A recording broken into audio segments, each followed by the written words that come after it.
नमस्ते साथीहरू, स्वागत छ मेरो डे 22 मिनी ब्लगमा। तपाईँहरू पनि एकदम सन्चै हुनुहुन्छ ल, म पनि एकदम सन्चैहरूमै छु।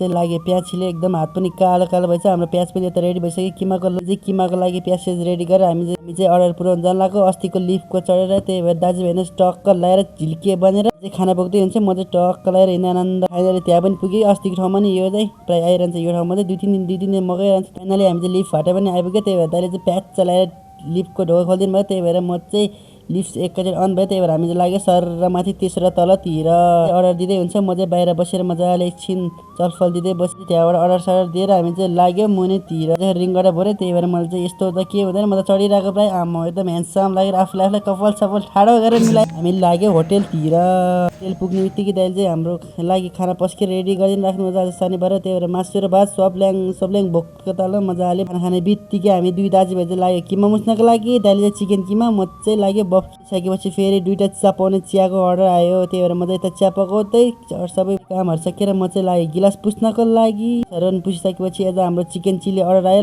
Last order. त्यही भएर म चाहिँ मजाले सेकुवा पोल्दै हुन्छ। यो चाहिँ खासमा तावा सेकाएर त्यही भएर यसरी पोल्नु हुन्छ। सानो ग्यासमा पोल्नु परेछ कि यसलाई। त्यही भएर यसरी दाइले चाहिँ चिकन चिल्लीको लागि रेडी गरिदिनु भएको छ। दाइले चाहिँ मजाले यसमा क्याप्सिकम प्याज स्याज मजाले मिलाएर हालिदिनुपर्छ। त्यही भएर खतरा मिठो हुन्छ। अब आगो झिल्का सिल्का निकालेर दाइले यत्रो आगो निकाल्यो। दाइले आमा कस्तो डरै लाग्ने दाइले हो। यसो होइन प्रायः भइरहन्छ होटेल लाइनमा, यसो सिकिरहनु पनि डराउनु हुँदैन। त्यही भएर हाम्रो चिकन चिल्ली पनि फाइनली रेडी हुन लाग्यो।